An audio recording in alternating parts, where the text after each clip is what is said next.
Magandang araw mga kaibigan.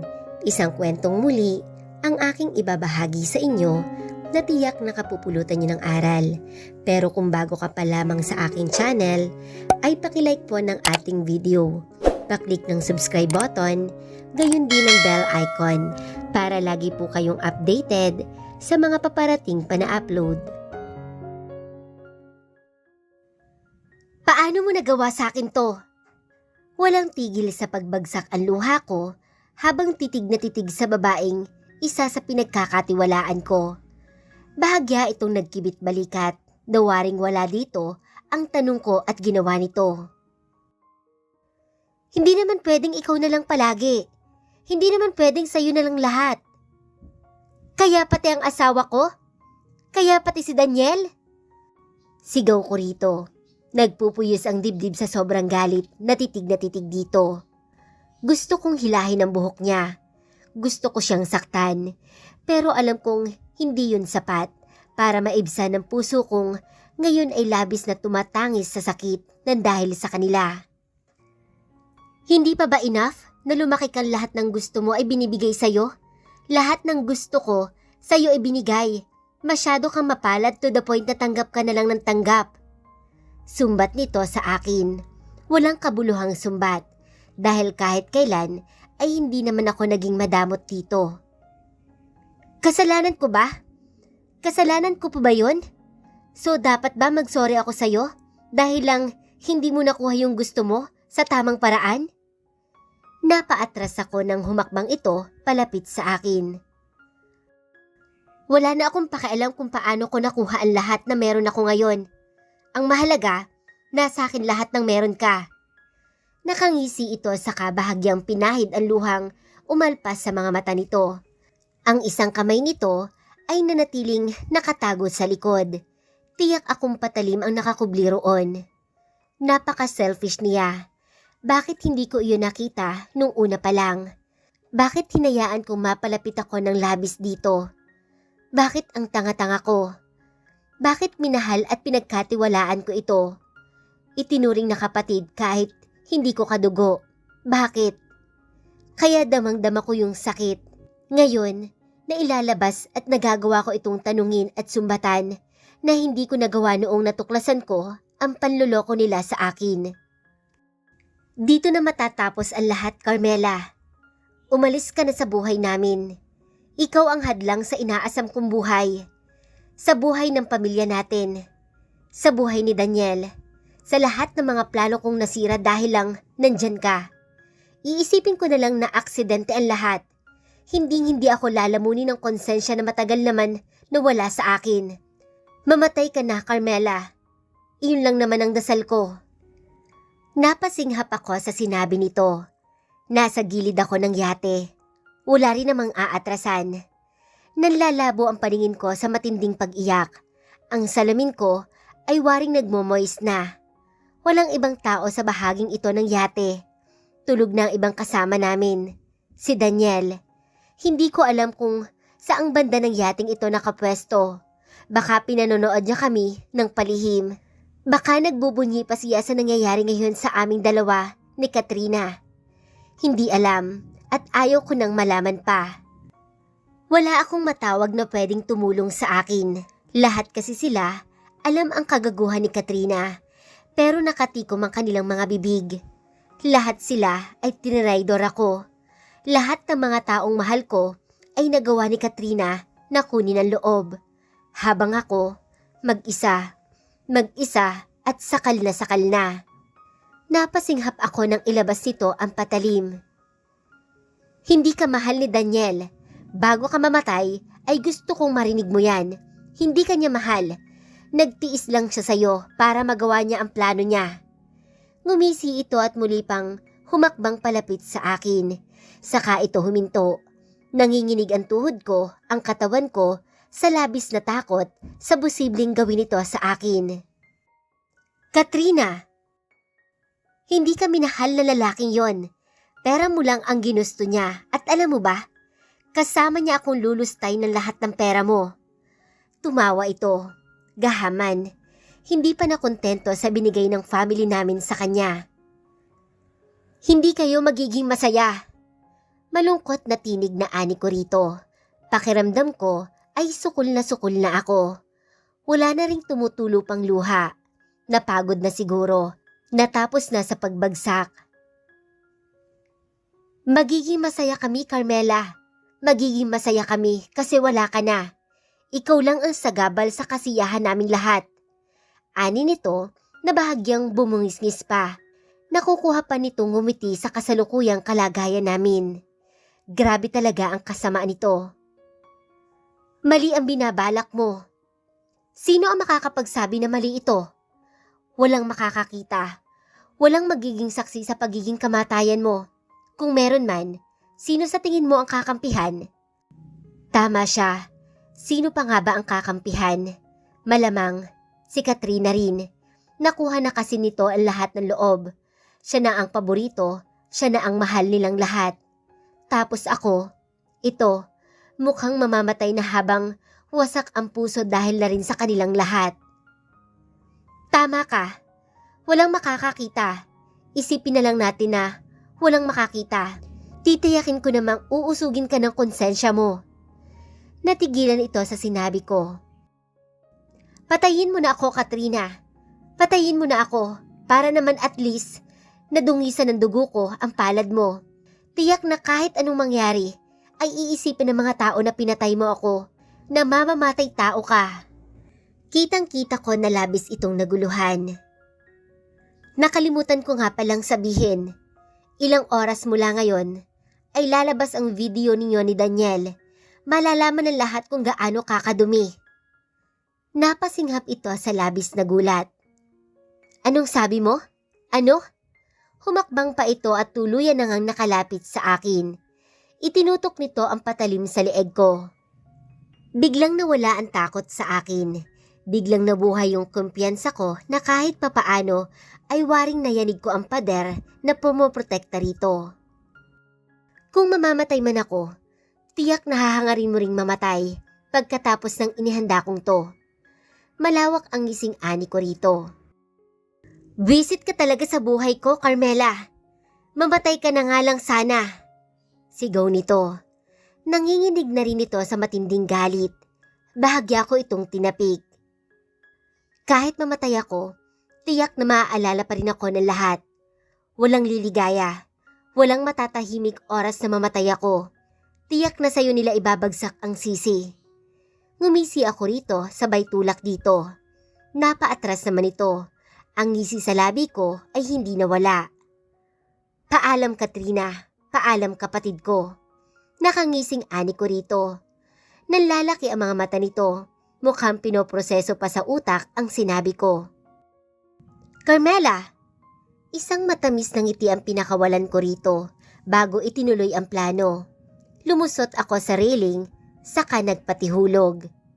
Carmela! Hintakot na sigaw ni Katrina. Bago pa man ako tuluyang lamunin ng tubig, kitang-kita ko ang pagsulpot ni Daniel. Tinatawag ang pangalan ko. Nasa mukha nito ang labis na pag-aalala, ang labis na takot. Pero huli na ang lahat. Kung ito man ang katapusan ko, siguro nga'y mas mabuti na rin. Hindi ko na rin naman nais pang magpatuloy. Iyan lang po ang nakuha kong impormasyon. Malaking sabit ho kung hahayaan niyo pang manatili ang babaeng yan dito. Baka magkaroon kayo ng problema. Naririnig ko sila, ngunit hindi ko magawang idilat ang aking mata. Parang nakatali ako sa labis na bigat ng aking katawan. Gusto kong tingnan kung kaninong tinig iyon. Ako ba ang tinutukoy nila? Ako ba? Mananatili siya rito. Tiyakin mo na lahat ng kailangan niya ay maiibigay. Ani ng baritonong tinig na puno ng otoridad. Gusto kong makita ang mga nag-uusap. Gusto kong kumilos, tumayo at harapin sila. Tiyak kung ako ang pinag-uusapan ng mga ito. Ikaw pa rin naman ang masusunod, Boss Emmanuel. Tauhan mo lang naman po ako, pero sana pakinggan mo rin po ang payo ko. Alam ko ang ginagawa ko, Jonas. Gawin mo na lang ang sinasabi ko. Sumunod ka na lang. Mariing ani ng lalaking tinawag na Boss Emmanuel.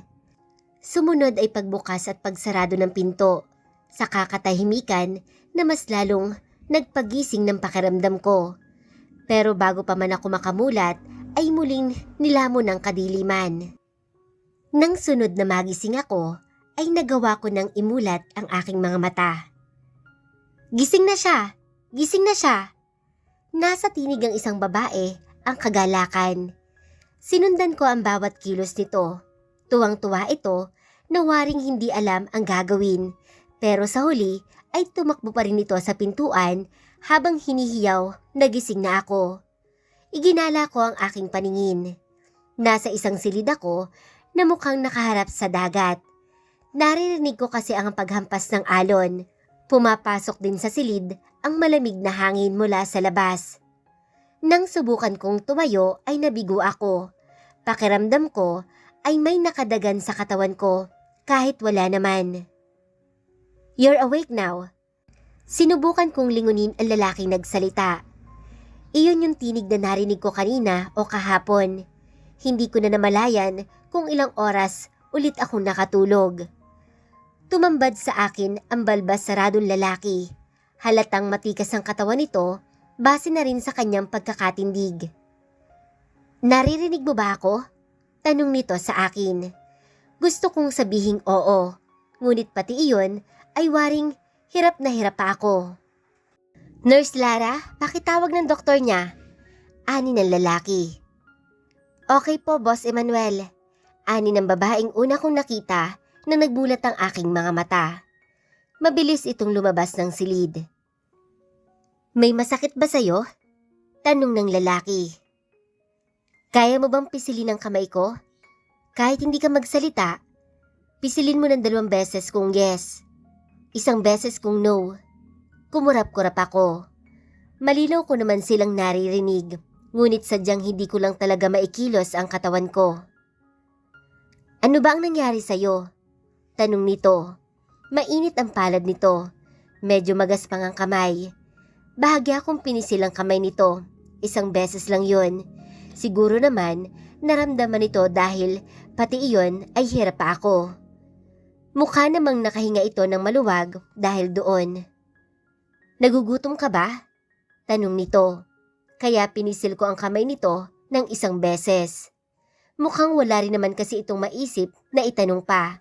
Wari pa ngang napapaso ang kamay nito kaya binitawan na ang aking palad. Bumukas ang pinto ng waring nagmamadaling base sa ingay na likha noon.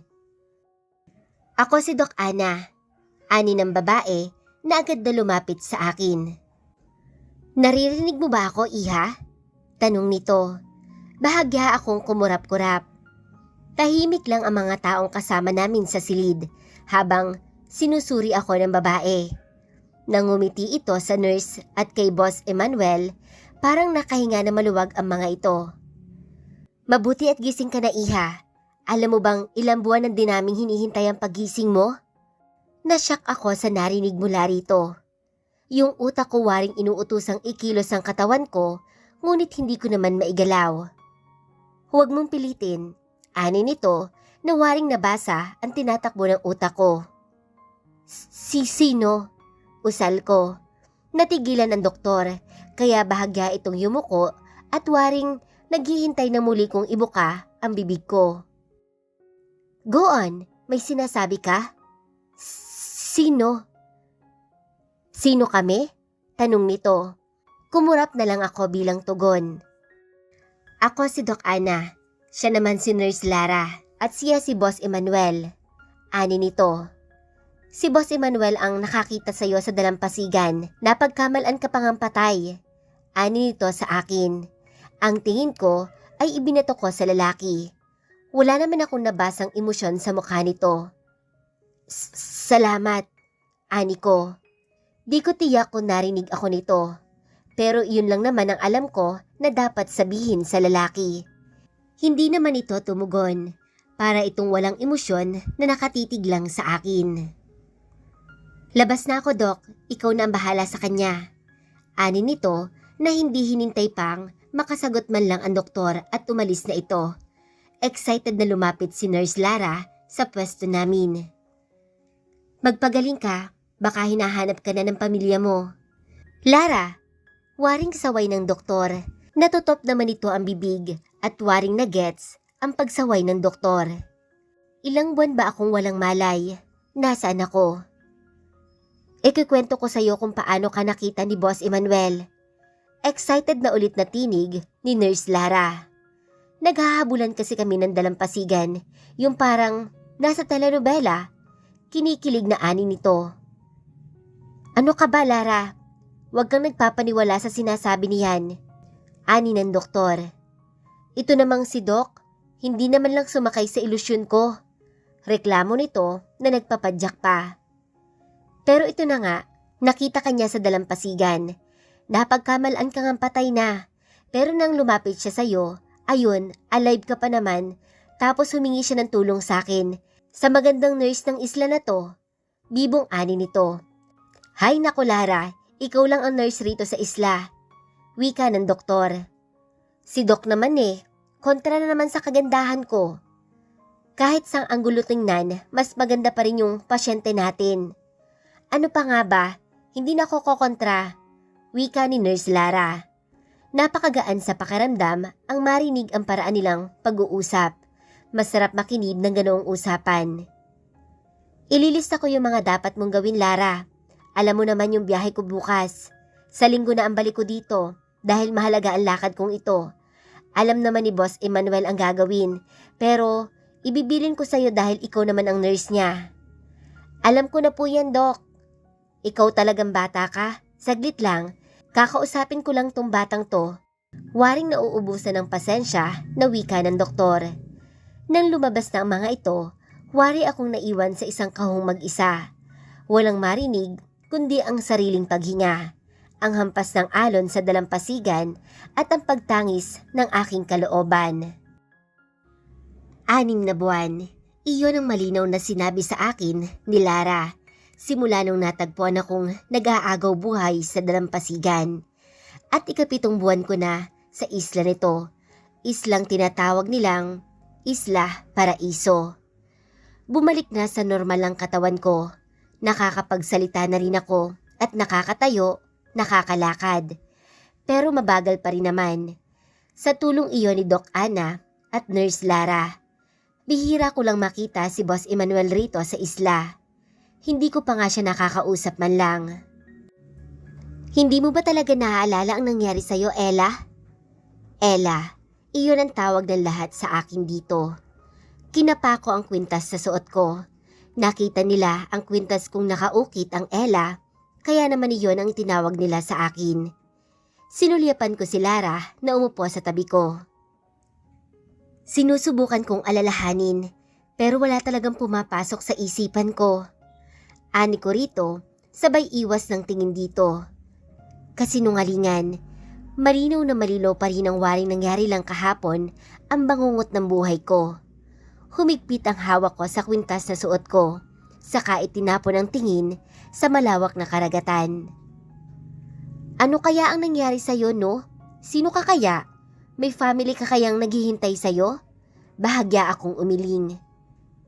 Baka wala na akong pamilya. Wala bang napadpad sa islang to at naghahanap ng nawawala nilang kaanak? Wala naman, kasi kung meron tiyak na makakaabot sa amin ang kaalaman na iyon. Baka nga wala talaga. Malungkot na ani ko rito. Huwag ka nang malungkot. Dito sa isla, para na kaming pamilya. Lahat kami rito ay pamilya na ang turingan. Pamilya ka na namin. Salamat, Lara. Ella, nakausap mo na ba si Boss Emmanuel? Tanong nito.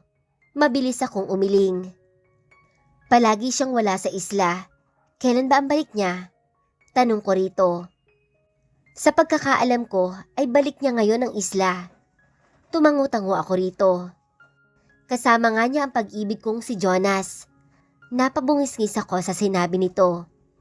Gustong-gusto mo talaga si Jonas, no? Sa dami ng kwento mo patungkol kay Jonas ay parang mas kilala ko pa si Jonas kaysa sarili kong pagkatao. Napapasobra ba ang chika ko? Sorry na. Ani nito na bahagya kong ikinailing sabay tawa rito. I'm so happy na makita kang tumatawa.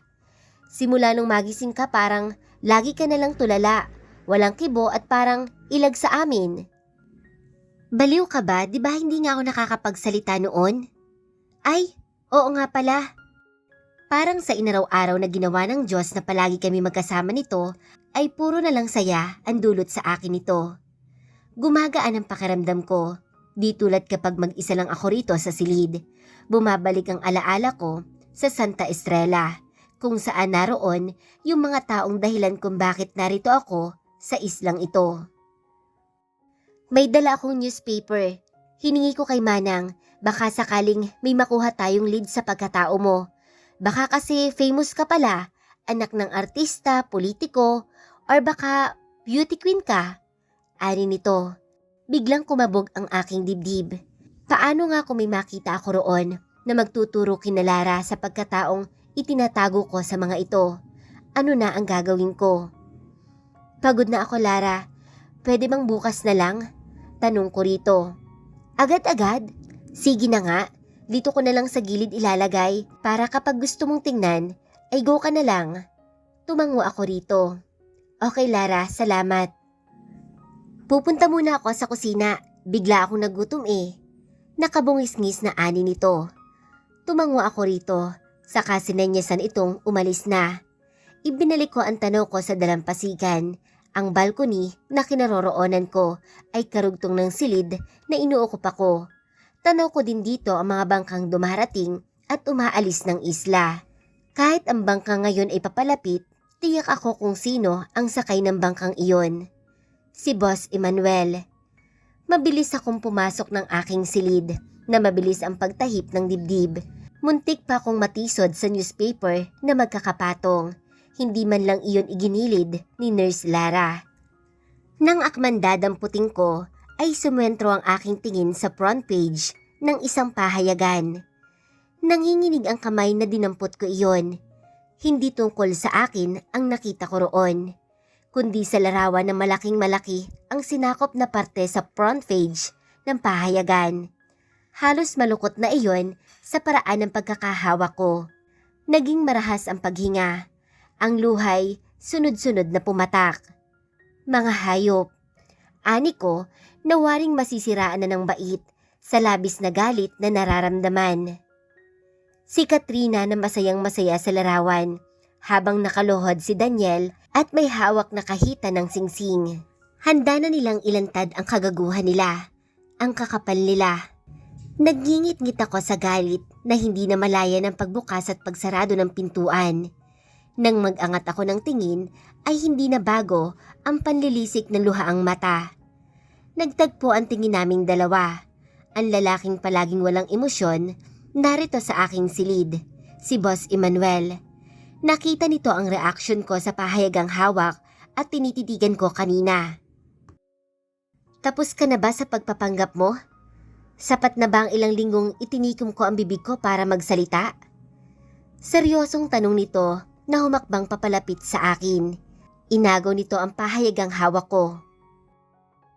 Katrina Villanueva and Daniel Montenegro. Basa nito sa pangalang nakaimprinta roon. Akmang aagawin ko iyon nang iangat nito iyon at ilayo sa akin. Hahayaan mo bang sumaya sila sa ginagawa nila sa'yo? Seryosong tanong nito sa akin.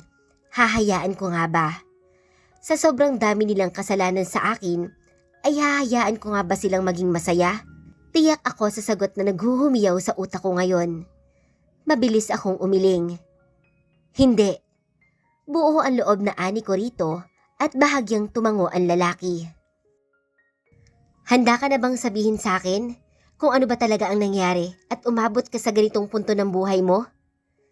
Mabilis na tumahip ang dibdib ko sa labis na kaba. Hindi ko alam kung ano ang dapat kong isagot dito. Nang muli ko itong tingnan, ay waring naghihintay ito sa aking magiging sagot. Gusto kong marinig mula sa iyo kung ano ang nangyari. Carmela Villanueva, Montenegro. Napasinghap ako sa pangalang binanggit nito, pero hindi ko iyon pwedeng itanggi. Alam at kilala nito kung sino ako. Pakiramdam ko ngay kapag hindi ako nagsalita ngayon ay ipapatapon ako nito sa dagat. Huminga ako ng malalim. Pinunasan ng luha at buo na ang loob kong magsalita. Hindi rin naman habang buhay ay maiitago ko ang nakaraan ko. Sasabihin ko na.